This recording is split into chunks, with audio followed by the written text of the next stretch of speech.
तो नमस्कार दोस्तों, आज हम आ गए हैं अपने अगले टॉपिक पर। टॉपिक का नाम है कॉलम की डिजाइन, कॉलम की आरसीसी डिजाइन। पहले तो हम ये जानेंगे कि डिजाइनिंग क्यों किया जाता है किसी भी स्ट्रक्चर का, आज ये हम बताएंगे। और दूसरा ये बताएंगे कॉलम की डिजाइनिंग स्टेप बाय स्टेप। इसमें दो बहुत महत्वपूर्ण चीजें आप लोगों को मैं बताऊंगा आज। पहला तो स्ट्रक्चर की, किसी भी स्ट्रक्चर की डिजाइनिंग क्यों की जाती है, उसमें क्या क्या फैक्टर आते हैं, डिजाइनिंग कंप्लीट होता है। और जाते जाते लास्ट में स्टेप जब हम बताने लगेंगे कॉलम की स्ट्रक्चर की design step by step, last step में आपको बहुत इंपॉर्टेंट चीज बताऊंगा। शायद ही यूट्यूब पर वो चीज मिले आपको, शायद ही किसी ने बताया होगा पूरे यूट्यूब पे। मैं आज दो महत्वपूर्ण चीजें आपको बताऊंगा। पहला तो है, जैसा कि सब लोग जानते हैं कि कॉलम की डिजाइनिंग आरसीसी, कॉलम की डिजाइनिंग क्यों की जाती है। देखिए, कॉलम की डिजाइन हमारी क्यों की जाती है, सेफ्टी को, पर्पस को देखते हुए, स्ट्रेंथ को, serviceability, durability, economic code completion को, यह सब चीज को मद्देनजर रखते हुए हम किसी भी स्ट्रक्चर की, चाहे फुटिंग, कॉलम, बीम, स्लैब, किसी भी आरसीसी स्ट्रक्चर की डिजाइनिंग करते हैं।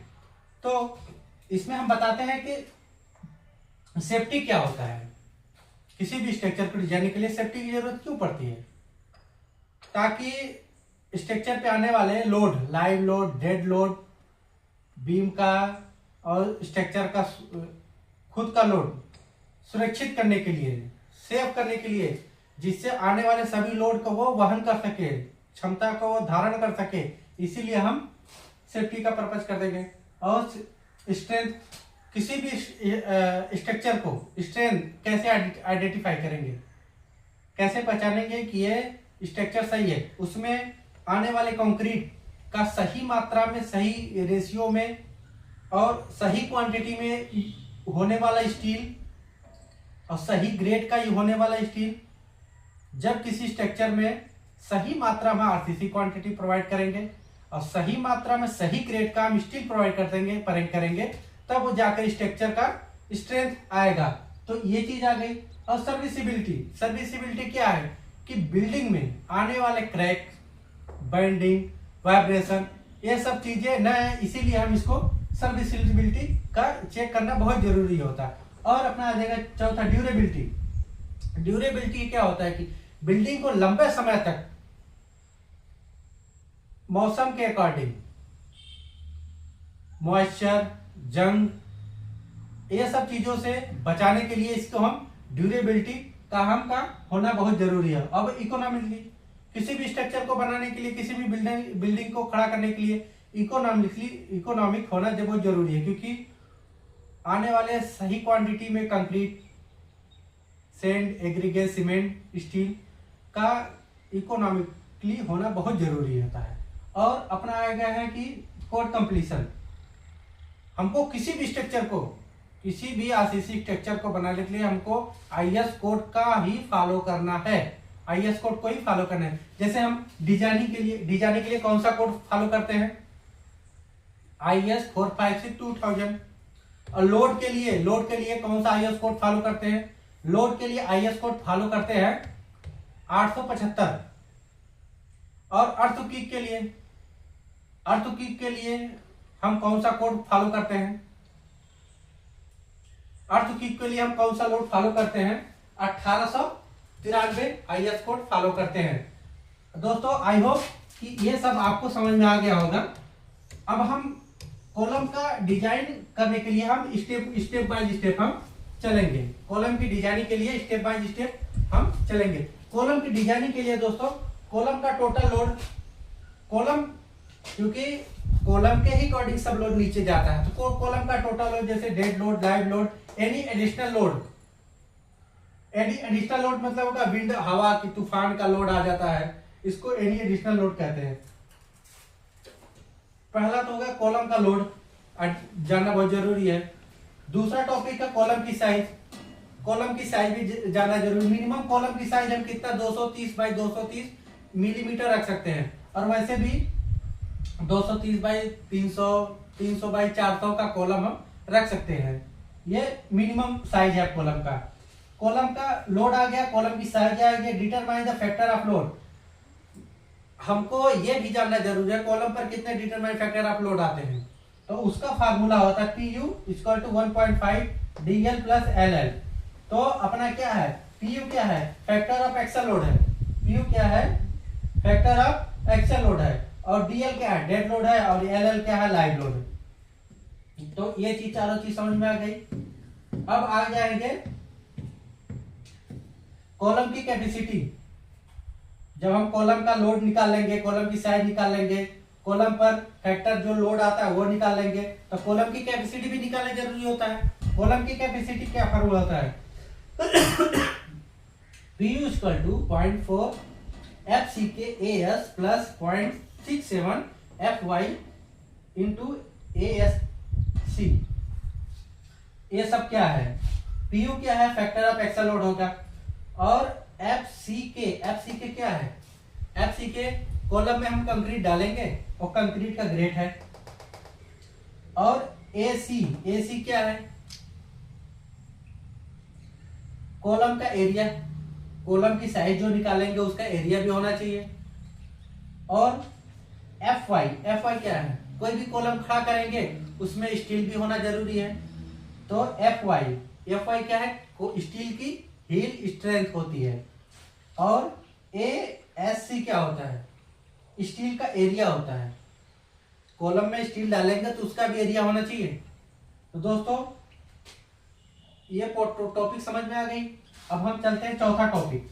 इसके बाद हमको इसमें रीइंफोर्समेंट, यहां से हम जो जो चीज डालना है तो मालूम पड़ गया। अब हमको रीइंफोर्समेंट के बारे में जानेंगे। मिनिमम रीइंफोर्समेंट परसेंटेज होता है 8% ऑफ ग्रॉस एरिया। अब मैक्सिमम क्या होता है 6%, सॉरी मिनिमम स्टील 0.8% डालते हैं किसी भी कॉलम में, मिनिमम स्टील है। और मैक्सिमम स्टील 6% डालते हैं gross sectional area.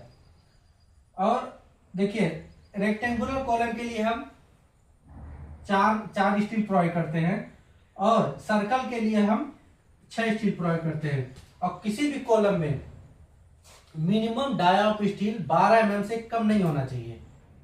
Minimum dia of steel 12 mm से कम नहीं होना चाहिए किसी भी कॉलम में, स्ट्रक्चर में, किसी भी कॉलम में। अब हम रीइंफोर्समेंट जान गए। अब प्रोवाइडिंग स्टीरअप्स, उसमें स्टीरअप्स भी प्रोवाइड करना होगा कॉलम में। तो मिनिमम 6 mm का भी रिंग बनाकर डालते हैं स्टीरअप्स। और मैक्सिमम 8 mm, 10 mm, 12 mm भी होता है। वो हैवी स्ट्रक्चर के अकॉर्डिंग वो स्टीरअप्स उसकी डायमीटर बढ़ती रहती है। तो अब उसमें स्पेसिंग भी होना चाहिए। जो स्टीरअप डालते हैं कितना स्पेसिंग पे डालेंगे। ये 75 mm भी डालते हैं, 100 mm भी डालते हैं, 150 mm पे, 200 mm पे, 250 mm पे डालते हैं। अकॉर्डिंग ऑफ लोड के अकॉर्डिंग, मूवमेंट के अकॉर्डिंग, उस पर बेंडिंग मूवमेंट कितना आता है उसके अकॉर्डिंग ये सब चीज स्टीरअप प्रोवाइड किया जाता है। हालांकि बेंडिंग मूवमेंट अभी नहीं पढ़ाया हूँ, आने वाले वीडियो में आप बेंडिंग मूवमेंट बारे में जरूर पढ़ेंगे। तो अब देखिए, अब ये सातवां बहुत इंपॉर्टेंट चीज है। इसी से हमको मालूम पड़ेगा कॉलम की हाइट कितनी लेनी चाहिए, कॉलम की हाइट कितनी लेनी चाहिए। हालांकि अब यहां पर देखेंगे कॉलम का लोड मालूम पड़ जाएगा, कॉलम की साइज मालूम पड़ गई, और उस पर आने वाले फैक्टर लोड मालूम पड़ गए, और उस पर कैपेसिटी, कॉलम की कैपेसिटी मालूम पड़ गई यहाँ से। और यहाँ से कॉलम में स्टील मालूम पड़ गया, यहाँ से कॉलम में स्टीरअप्स मालूम पड़ गए। अब यहाँ पे आ जाए चेक सिलेंडरनेस। इससे क्या होता है, कॉलम की हाइट मालूम पड़ती है। ये column is consider shorts. Column की 2 टाइप निकालते हैं, शॉर्ट्स एंड सिलेंडर्स में। तो हमने शॉर्ट्स को लेकर चला है LE divide by D less than 12। LE क्या है, इफेक्टिव लेंथ, और D क्या है, D क्या है, D ये चीज होता है। जैसे इफेक्टिव लेंथ अपना हो गया, LE होता है किसी भी स्ट्रक्चर का लेंथ, पूरी कॉलम का लेंथ, जैसे 3 मीटर लेते हैं। और D क्या होता है, जब हम कोई भी कॉलम लेते हैं ना, उसकी कोई ना कोई साइज होती है। जैसे 300 बाई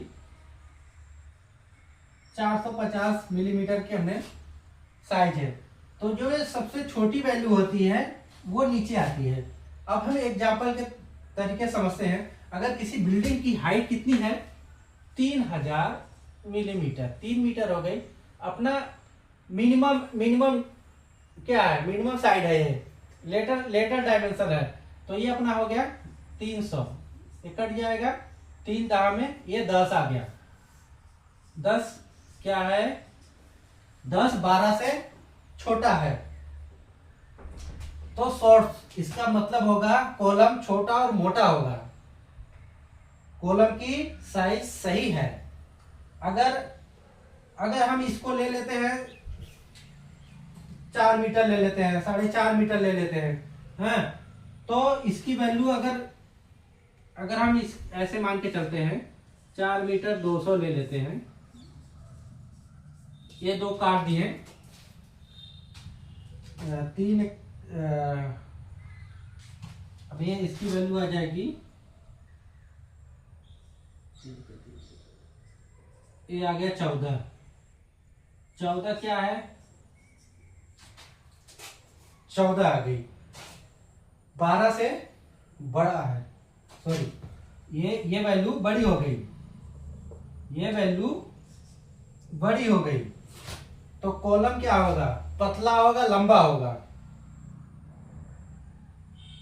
तो हमको कॉलम की हाइट निकालने के लिए ये फॉर्मूला आना जरूरी है। हम अनायास किसी बिल्डिंग की हाइट ऐसे नहीं रख देते हैं, हमको ये सब चीज जानना, उसकी डिजाइनिंग जानना, इसके बारे में जानना, स्टेप वाइज स्टेप हर एक चीज का कैलकुलेशन निकालते हैं, तब जाके हमको मिलता है किसी भी स्ट्रक्चर का, उसकी स्ट्रेंथ, उसकी ड्यूरेबिलिटी, ये सब चीज जाके मिलता है। हालांकि दोस्तों हमने ये चीज बहुत इंपॉर्टेंट है, और ये चीजों भी आपको बहुत जानना जरूरी है। हमने एक स्टेप बाय स्टेप आपको बताया। तो दोस्तों हमारी वीडियो में आपको जो चीज आपको अच्छी लगे, जो भी चीज आप कमेंट के माध्यम से हमें बता सकते हैं, और अगले आने वाले वीडियो में हम और ज़्यादा मेहनत करके और अच्छी चीज़ें आपको सिखाएंगे। ये सीखने और सिखाने का सिलसिला चलता रहेगा। तो जाते जाते हम आप लोगों को यही बोलेंगे, वीडियो देखने के लिए धन्यवाद। स्क्रीनशॉट ले लीजिए।